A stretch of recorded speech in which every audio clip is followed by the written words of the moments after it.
पवित्र कुरानुल करीमेर 14 पारा सूरा নহলের একটি গুরুত্বপূর্ণ আয়াত নিয়ে আমরা আলোচনা করছিলাম গত কয়েক জুমআ। আয়াতটি এতই গুরুত্বপূর্ণ যে কোনো মানুষ যদি এই আয়াতটির উপর আমল করে তাহলে তার পুরো কুরআনুল কারীমের উপর আমল করা হয়ে যাবে। সুবহানাল্লাহি ওয়া বিহামদিহি। তার মানে বোঝা গেল পুরো কুরআনের সার নির্যাস আল্লাহ তাআলা এই আয়াতের মধ্যে ঢুকিয়ে দিয়েছেন। কি বলেন আল্লাহ? ইন্নাল্লাহা ইয়া'মুরু বিল আদলি ওয়াল ইহসান। এতটুকু নিয়েই আমাদের আলোচনা চলছিল। আজকে এতটুকুর মধ্যে আলোচনা চলবে। পরবর্তীতে সময় হলে আমরা ইনশাআল্লাহ সামনের দিকে অগ্রসর হব। তো আল্লাহ তাআলা এই আয়াতের মধ্যে আমাদেরকে জমিনের মধ্যে ইনসাফ প্রতিষ্ঠিত করার কথা বলছেন। কি প্রতিষ্ঠিত? ইনসাফ প্রতিষ্ঠিত। সবাই কথা বলেন, ইনসাফ প্রতিষ্ঠিত। কি প্রতিষ্ঠিত? আচ্ছা বলেন, যেখানে ইনসাফ প্রতিষ্ঠা আমাদেরকে নির্দেশ দিয়েছেন আমরা যেন জমিনে কি প্রতিষ্ঠা করি? সবাই বলেন, ইনসাফ যেন প্রতিষ্ঠা করি। এখন আপনাকে যদি জিজ্ঞেস করি যে কিভাবে ইনসাফ প্রতিষ্ঠা করবেন, প্রশ্ন করতে পারি কি পারি না? আপনিও আমাকে প্রশ্ন করতে পারেন যে কিভাবে ইনসাফ প্রতিষ্ঠা করব। আমি তো এলাকার মেম্বার না, বুঝেন নাই?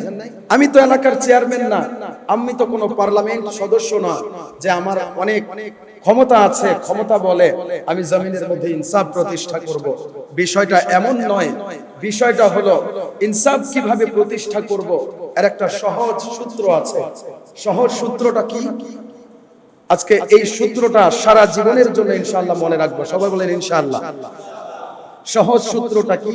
সহজ সূত্রটা হলো আপনার কাছে যত মানুষের পাওনা আছে, আপনার কাছে যত মানুষের পাওনা আছে সকল পাওনা আপনি পরিশোধ করবেন। এটাই হলো সবচেয়ে বড় ইনসাফ। বুঝতে পারছেন সবাই? আপনার আমার কাছে যার যে পাওনা আছে এই পাওনাটা বুঝিয়ে দেওয়াই হলো ইনসাফ। এখন হয়তো আপনি বলবেন যে আমার কাছে কেউ কিছুই পায় না। বলতে পারি কি পারি না যে আমার কাছে কেউ কিছুই পায় না।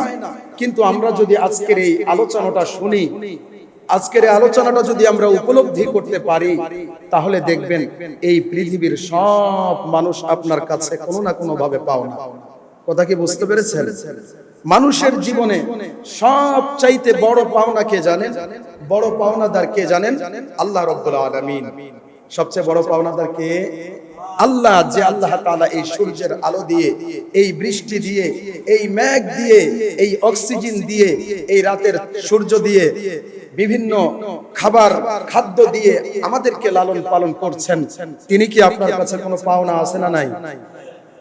আমার দিকে দেখেন, ওটা পরে দেখা যাবে। এই দিকে তাকান। যে আল্লাহ তাআলা সমস্ত নেয়ামতগুলো আপনার জন্য বরাদ্দ দিলেন, সে আল্লাহ তাআলা আপনার কাছে কোনো পাওনা আছে না নাই? সবাই একটু জোরে বলেন, পাওনা আছে না নাই? সকলের পাওনা যদি আমরা সঠিকভাবে বুঝিয়ে দিতে পারি, খুব মনোযোগ সহকারে শুনতে হবে কথাগুলো।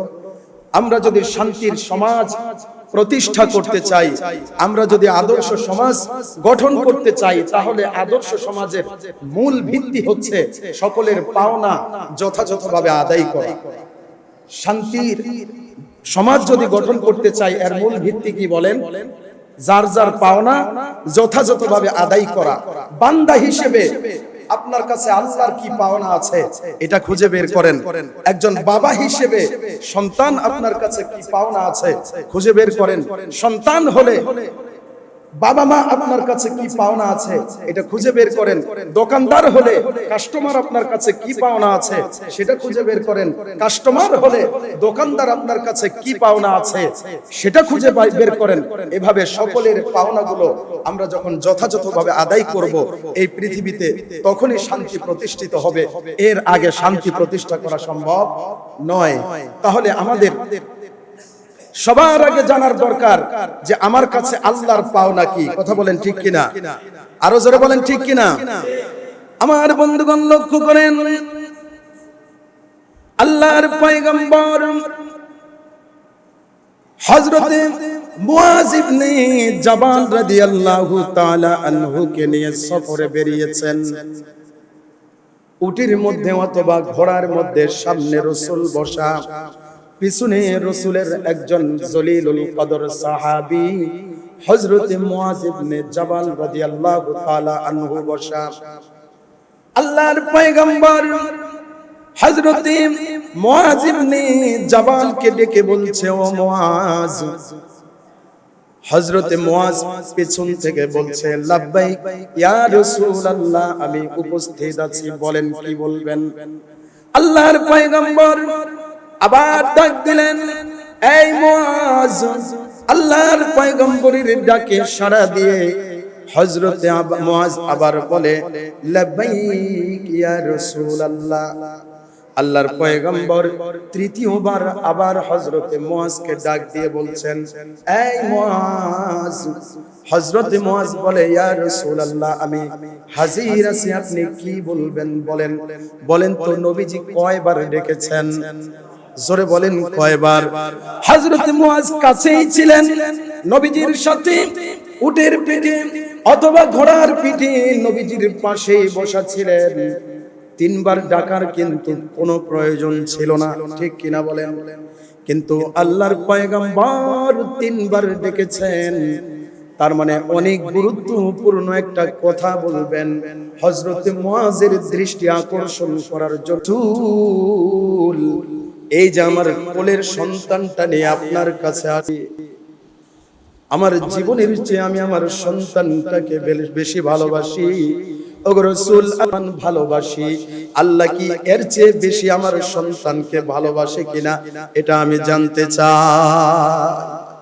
আল্লাহর পয়গম্বর এবার মহিলাকে উত্তর দিচ্ছেন, এই বোন, তুমি তোমার সন্তানকে জন্ম দেওয়ার কারণে যদি জীবনের চেয়ে বেশি ভালোবাসো, তাহলে তোমার সন্তান হওয়ার কারণে তোমার ভেতরে যদি এত ভালোবাসা থাকে, তাহলে যে আল্লাহ তার নিজ হাতে এই বান্দাকে তৈরি করেছেন, সে আল্লাহর অন্তরে বুঝি বান্দার জন্য মহব্বত নাই?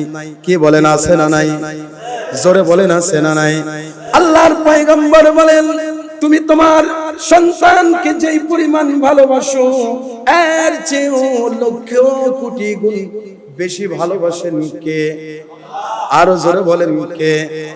আল্লাহর পয়গম্বর বলেন, ও বোন আমার, তুমি তো তোমার সন্তানকে রেখে কিছু সময়ের জন্য রান্না ঘরে যাও, যায় না, কিছু সময়ের জন্য বাথরুমে যাও, রাত্রি বেলা যখন ঘুমিয়ে থাকো, সন্তান সম্পর্কে তোমার কোনো খবর থাকে না, ঠিক কিনা বলেন?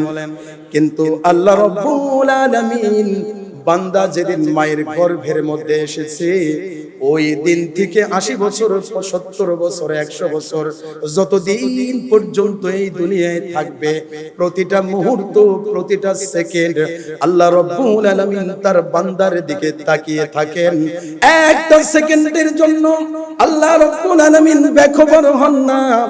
একটা মিনিটের জন্য আল্লাহ রাব্বুল আলামিন যদি বেখবর হয়ে যান, তার দৃষ্টি যদি বান্দার থেকে সরিয়ে নেন, ওই একটা মিনিট বান্দাকে কে অক্সিজেন সরবরাহ করবে? জোরে কোন ঠিক কিনা?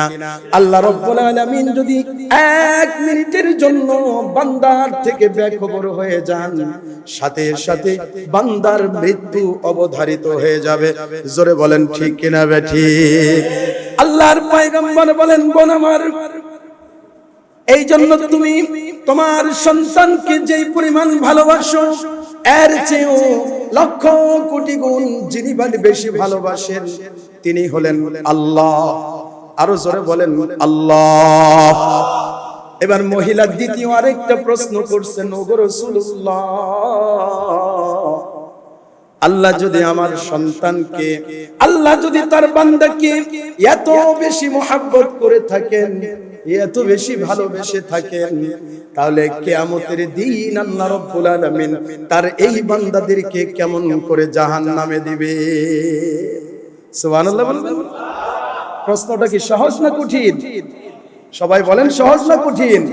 এমন কঠিন একটা প্রশ্ন করেছেন, ইয়া রাসূলুল্লাহ, আল্লাহ যদি মানুষের চেয়ে মায়ের চেয়ে মা যেরকম সন্তানকে ভালোবাসে, এর চেয়ে যদি বান্দাকে আল্লাহ তাআলা কোটি কোটি গুণ বেশি মহব্বত করেন, ভালোবাসেন, এই বান্দাদেরকে আল্লাহ তাআলা কিভাবে জাহান্নামে দিবেন, এটা আমার একটু বুঝায় দেন। সুবহানাল্লাহ বলেন। আল্লাহর পয়গম্বর এই প্রশ্ন শুনে হতবাক হয়ে গেলেন। রাসূলেরও এই প্রশ্নের উত্তর জানা নাই। উনি সিজদায় পড়ে গেলেন, আল্লাহর কাছে জবাব নিলেন। এরপরে ওই মহিলাকে জবাব দিলেন। বলেন না সুবহানাল্লাহ। আমার বন্ধুগণ লক্ষ্য করেন, 5 পারা সূরা নিসার 36 নম্বর আয়াত, আল্লাহ রাব্বুল আলামিন বলেন, ওয়া'বুদুল্লাহা ওয়া লা তুশরিকু বিহি শাইআন ওয়া বিল ওয়ালিদাইনি ইহসানা। আল্লাহু আকবার। একসাথে বলেন আল্লাহু আকবার। আল্লাহর পয়গম্বর ওই মহিলাকে ডেকে বলছেন, এই বোন আমার, আল্লাহর বান্দা কারা এটা আগে তোমাকে জানতে হবে। ওয়া'বুদুল্লাহা, যারা নাকি আল্লাহর বান্দা হয় এরা আল্লাহর সাথে কখনোই শিরিক করে না। বলেন সুবহানাল্লাহ। আল্লাহর সাথে কখনো শিরিক করে না।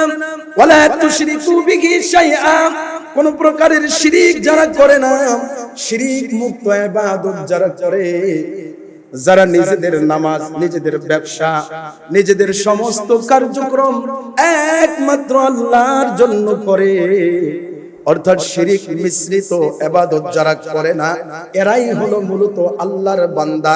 এরকম বান্দাকে আল্লাহ তাআলা কখনোই জাহান্নামের আগুনের মধ্যে দিবে না। বলেন সুবহানাল্লাহ। আল্লাহর পয়গম্বর মহিলাকে ডেকে বলছে, ও বোন, তুমি যে প্রশ্ন করেছো, তোমার প্রশ্ন তো ঠিকই আছে, অনেক সুন্দর প্রশ্ন করেছো, তো আল্লাহর বান্দা কারা এটা আগে তোমাকে জানতে হবে। সুবহানাল্লাহ। আল্লাহর বান্দা হলো তারা যারা আল্লাহর গোলামি করে, আল্লাহর ইবাদত করে এবং আল্লাহর সাথে কাউকে, সবাই বলেন, আল্লাহর সাথে কাউকে শরীক করে না, একমাত্র আল্লাহর জন্য ইবাদত করে। তাহলে আমরা নামাজ পড়বো কার জন্য? সবাই বলেন, নামাজ পড়বো কার জন্য? রোজা রাখবো আল্লাহর জন্য। দান করব কার জন্য? আমরা সব কিছু করব একমাত্র কার জন্য?